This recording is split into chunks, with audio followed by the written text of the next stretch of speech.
మీ business ఏదైనా మీ ఊర్లో promotion చేయాలంటే అది సుమన్ టీవీతోనే సాధ్యం. ఇప్పుడే సంప్రదించండి.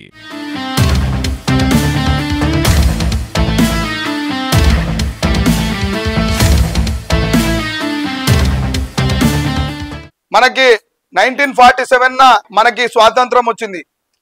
స్వాతంత్రం వచ్చినా నుంచి 1947 నుంచి మనం చూస్తే ఒక 20 ఏళ్ల ముందర వరకు ఎక్కడ కూడా ఏమి డెవలప్మెంట్ లేదు. ప్రభుత్వాలు చేంజ్ అవుతున్నాయి కానీ డెవలప్మెంట్ అనేది ఎక్కడ కూడా మనకు కనిపించలేదు. ఎందుకు అంటే మనము విదేశీ పరిజ్ఞానంతో వాళ్ళ వస్తువులని మనం కొనుక్కుంటున్నాము.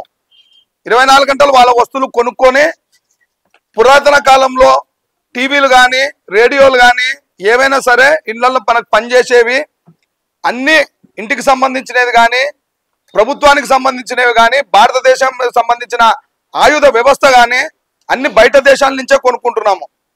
నరేంద్ర మోడీ గారు వచ్చాక మేక్ ఇన్ ఇండియా అనే నినాదంతో ఈరోజు విదేశీ పెట్టుబడులని మీరు ఏమైనా చేసుకోండి, అక్కడ మీరు ఏమైనా పెట్టుబడి పెట్టాలనుకుంటే ఇండియాలో మీ వస్తువు కొనాలనుకుంటే ఇక్కడ ఫ్యాక్టరీలు పెట్టాలి. మీరు ఇక్కడ ఫ్యాక్టరీలు పెట్టి ఇక్కడ మా వాళ్ళకు కూడా ఉద్యోగాలు రావాలనే ఉద్దేశంతో వాళ్ళు అప్పట్లో ఆ ఫ్యాక్టరీలను ఇక్కడ పెట్టించారు. ఇప్పుడు మనం చూస్తే మన వస్తువులనే తయారు చేద్దాము, మన వస్తువులనే మనం వాడుకుందాము, మన వస్తువులనే మనం ఎక్స్పోర్ట్ చేస్తాము అనే విధానంతో ఇప్పుడు పోతున్నారు.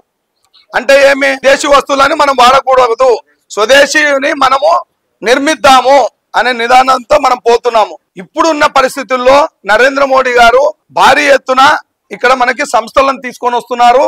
మనం కూడా ఇక్కడ ప్రోత్సాహాలు ఇస్తున్నారు. మనకి ఇక్కడ పెట్టుబడులు పెట్టి ఇక్కడ అభివృద్ధికి ఇక్కడ ముందుకు తీసుకుపోతున్నారు. సో ఇప్పుడు మనకి పరిజ్ఞానం వచ్చినందుకు మనం స్కూళ్ళల్లో బాగా చదివి మనము టెక్నాలజీ మనకి ఫుల్ ఫ్లెడ్జ్ గా ఉండి ముందుకు పోతున్నాము. మనము భారతదేశాన్ని గురించి ఆలోచించాలి. మనము మతాల గురించి పక్క పెట్టి భారతదేశం బాగుంటే మనం బాగుంటామని ఆలోచించాలి. మనకి 24 గంటలు మతాల గొడవలు పెట్టుకుంటా ఈరోజు నరేంద్ర మోడీ గారు వచ్చాక ఎక్కడ కూడా ఒక్కటి కూడా మత ఘర్షణలు లేకుండా దాన్ని ముందుకు తీసుకుపోతున్నాము. మనం అందరం కలిసిమెలిసి ఉంటేనే కలదు సుఖము. మాతాకి